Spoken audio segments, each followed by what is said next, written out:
ہمارے ساتھ السلام علیکم۔ السلام علیکم جناب۔ جی جی وعلیکم السلام۔ کون میں لاہور سے سید واقف علی زیدی بات کر رہا ہوں۔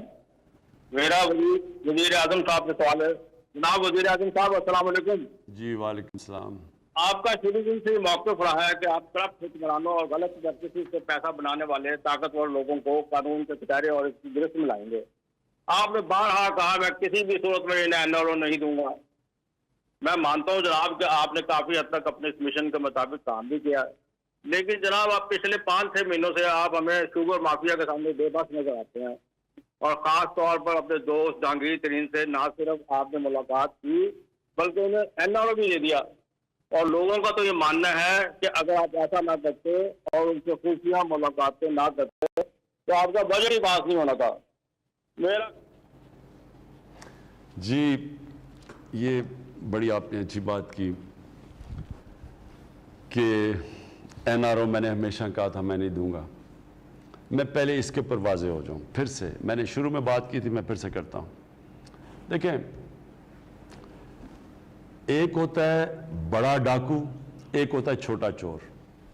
چھوٹا چور جو ہوتا ہے نا، وہ لوگ تنگ ہوتے ہیں، کسی کی چیز چوری کر لی، کسی کا موبائل فون چوری کر لیا، کسی کا موٹر سائیکل چوری کر لیا، لوگ تنگ ہوتے ہیں، لیکن اس سے قوم کبھی تباہ نہیں ہوتی۔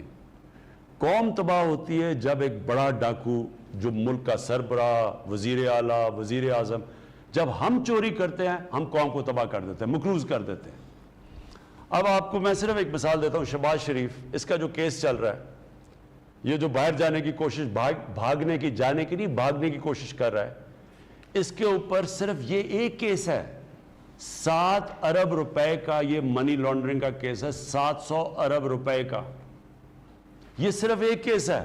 اس کے علاوہ اور کیسز ہیں ان کے اوپر اتنی کتابیں ہیں کیسز کی۔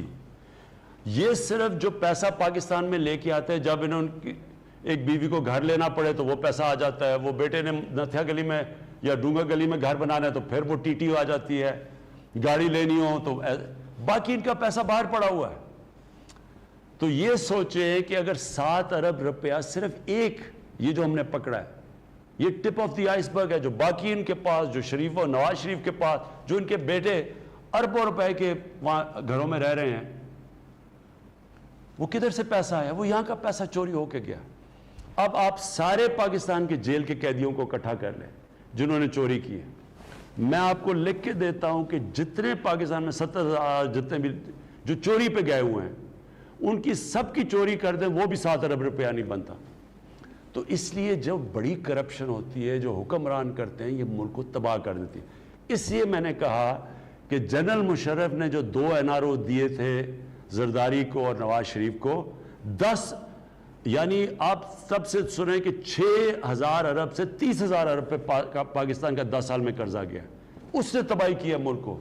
آج جو ہم ڈوبے ہوئے ہیں قرضوں کے اوپر اور سود دینے پہ اور قسطیں، اس کی وجہ سے پھنسے ہوئے ہیں۔ تو میں نے نہ تب کبھی آپ کو شروع میں بھی کہا، نہ میں آج، میں کبھی کسی کو NRO نہیں دوں گا۔ وہ اس لیے نہیں کہ مجھے کوئی ڈر ہے ووٹر یا مجھے ووٹ نہیں پڑے گی، مجھے خوف خدا ہے، اللہ کو میں جواب دے ہوں۔ میں یہ اگر کس منہ سے ہم یا لوگ بیچارے جیلوں میں گل سڑ رہے ہیں اور یہ ہم بڑے بڑے لوگوں کو چھوڑ دیں، یہ میں کبھی نہیں کروں گا۔ اب آگئی بات جہانگیر ترین کی۔ جہانگیر ترین کو میں نے بڑا واضح طریقے سے کہا، وہ یہ کہہ رہے ہیں کہ ان سے ناانصافی ہوئی ہے۔ میں ناانصافی کبھی کسی سے نہیں کی۔ جو میرے یہ جو مخالف بھی تھے، جو 25 سال میں نے ان کے خلاف پوری جنگ لڑی ہے، جہاد کی ہے، کسی سے میں نے کسی قسم کی ناانصافی نہیں کی۔ کوئی مجھے آج کہے کہ کسی کو جھوٹا کیس بنایا، کوئی انتقامی کارروائی کہے، ایک جگہ مجھے بتا دیں۔ تو جب میں مخالف سے نہیں کرتا تو جو میری پارٹی میں جہانگیر ترین، اس سے میں کیسے کروں گا؟ تو اس ناانصافی سے تو کسی سے بھی نہیں ہونی چاہیے۔ لیکن یہ میرا آپ کو وعدہ ہے کہ یہ جو چینی کے اندر جنہوں نے چینی مہنگی کر کے لوگوں سے عوام کو تکلیف پہنچا کے، غریب لوگ چینی کھاتا، اس کے لیے چینی سب کچھ ہے، ان کو نقصان پہنچایا، یہ میرا آپ سے وعدہ ہے کبھی میری گورنمنٹ چلی جائے ان کو NRO نہیں ملنے لگا۔ اور میں آپ کو سامنے ایک چیز میں نے دیکھا لوگوں کو بتانے کے لیے کہ کتنا فرق ہوتا ہے جب آپ طاقتور ہوتے ہیں۔ اس ملک میں کرتے کیا رہے ہیں، جو طاقتور ہے وہ کیسے اس ملک کو نقصان پہنچاتے رہے ہیں. اب سارا جو ملک کا ٹاپ جتنے بھی بڑے بڑے سیاستدان اور جو طاقتور وہ سارے شوگر ملز ان کی ہیں, سب کی شوگر ملز ہیں. اب وہ شوگر آپ یہ سوچیں کہ 1 روپیہ جب چینی مہنگی ہوتی ہے تو 5 ارب روپیہ عوام کی جیبوں سے نکل کے شوگر ملز کے پاس چلا جاتا ہے. اگر 20 اور ہمارے دور میں 25 روپے چینی مہنگی ہوئی تو یہ سوچیں کہ 100 ارب روپے سے زیادہ عوام کی جیبوں سے نکل کے شوگر ملز کے پاس چلا گیا. لیکن وہ شوگر ملز جو سارے طاقتور کے پاس ہے, اب یہ ذرا سوچیں کہ انہوں نے آج تک ٹیکس کتنا دیا ہے. 5 سالوں میں ہم نکال رہے تھے, انہوں نے 5 سالوں میں ٹیکس کتنا دیا ہے؟ 22 ارب روپیہ. اس میں سے ان کو ریفنڈ کتنا ملا ہے؟ 12 ارب روپیہ. تو رہ گئے صرف 10 ارب روپیہ انہوں نے ٹیکس دیا ہے. اور ان کو 5 سالوں میں سبسڈی کتنی ملی ہے؟ 29 ارب روپیہ. یعنی کہ پاکستان کو یہ جو طاقتور ہیں, یہ کیونکہ یہ طاقتور ہیں, ایوانوں میں بیٹھے رہے ہیں, ان کے شریفوں کی بھی شوگر ملز ہیں اور وہ زرداری کی بھی شوگر ملز ہیں, نہ یہ ٹیکس دیتے ہیں. چینی جب چاہیے مہنگی کر دیتے ہیں. چینی بن جاتی ہے 3 مہینے میں, گنا آ جاتا ہے شوگر مل میں, چینی بن گئی, لیکن سارا سال چینی کی قیمت اوپر جاتی رہتی ہے. اس لیے ہم نے ان سارے مافیاز, یہ میرا وعدہ ہے آپ سے, سارے مافیاز کے اوپر کوئی کسی سے رعایت نہیں ہوگی, لیکن ناانصافی کسی سے نہیں ہوگی. جی آگے بڑھتے ہیں. پچھلی بار ایک اور ہمارے ساتھ کالر آئے تھے, صدیق صاحب سرائے عالمگیر سے. انہوں نے کوئی مسئلہ بتایا تھا, اس کا کیا حل ہوا؟ ایک ویڈیو پیکیج ہے, مختصر سا وہ دیکھیں گے. میجر صدیق رہتا ہے کہ میرا بیٹا جو بلوچستان میں ایک بڑے آپریشن میں 14 سال پہلے شہید ہوا, اس کی یاد میں ایک اسپتال بنایا جائے, وہی ان کو روزگار دیں گے. جی وزیر صاحب, سوشل میڈیا پہ بھی کچھ سوالات آئے ہیں. ایک سوال ہے کہ کراچی نے آپ کو بھرپور ووٹ دیے الیکشن میں, پروجیکٹس کی بات ہوتی ہے, پلاننگ ہوتی ہے, لیکن کراچی پر آپ کا فوکس نہیں. ہمیں صوبائی حکومت کے رحم و کرم پر آپ نے چھوڑ دیا ہے. مہنگائی کا برا حال ہے, ہمارا گھر نہیں چل رہا, خدا را کچھ کیجیے. دیکھیں 18th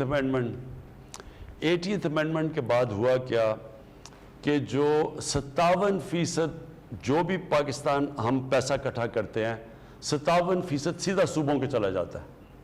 اور اب صوبوں کے پیچھے 18 امینڈمنٹ کے بعد ان کے پاس سارے اختیارات چلے گئے. اب مثلا گندم ہے, اب فوڈ سیکیورٹی تو ہے ہمارے پاس, لیکن کیا وہ کس ٹائم پہ گندم ریلیز کریں گے, اس کی قیمت کیا ہوگی, وہ صوبوں کے پاس چلا گیا. اب پنجاب کے اندر جو جس ریٹ پہ گندم بک رہی تھی اور جو سندھ میں بک رہی تھی, اس میں 400 روپے کا فرق تھا. اب 400 روپے ہم سندھ کو کہتے رہے کہ آپ اپنی گندم ریلیز کریں, کیونکہ جب وہ جو سندھ اور جو پنجاب ہے ان دونوں کے پاس سرپلس گندم ہے, باقی بلوچستان اور کے پی کے پاس اور ناردرن ایریاز میں ان کے پاس ان کو امپورٹ کرنی پڑتی ہے پنجاب اور سندھ سے. اب جب پنجاب کے اندر تو انہوں نے ریلیز کرنی شروع کر دی تو ان کی گندم کی پرائس 850 پہ رک گئی. سندھ کے اندر وہ ریلیز نہ کریں, ہم کہتے رہے فیڈرل گورنمنٹ, وہاں قیمت چلے گی 1200 1250 پہ, تو 400 روپے کا فرق پڑ گیا صوبوں کے بیچ میں. پنجاب کی گورنمنٹ سندھ میں جانی چاہیے. اس طرح نہیں چل سکتا. اگر ذمہ داری فیڈرل گورنمنٹ کی ہے قیمتیں نیچے رکھنے کی, تو پھر ہمارے پاس اتھارٹی ہونی چاہیے کہ کب کس صوبے نے گندم ریلیز کرنی ہے تاکہ قیمت نیچے رہے. پھر ہمیں گندم امپورٹ کرنی پڑی. اب دوسری چیز یہ کہ جو آپ بات کر رہے ہیں کہ سندھ کے اندر ہم نے لاوارث چھوڑ دیا, ہمارے پاس 18 امینڈمنٹ کے پاس اب اور کیا کریں. ہم نے ایک سندھ پیکج تیار کیا ہوا ہے, کراچی کا پیکج تیار کیا ہوا ہے. ابھی میں نے جا کے سکھر میں سندھ کا پیکج اناؤنس کیا ہے, اور اس کے باوجود کہ ہم فیڈرل گورنمنٹ پیسے دے چکی ہے صوبوں کو, اس کے باوجود اضافی یہ پیسہ جا رہا ہے, اور کراچی کے اندر بھی سندھ حکومت کے ساتھ مل کے ایک کراچی پیکج آ رہا ہے.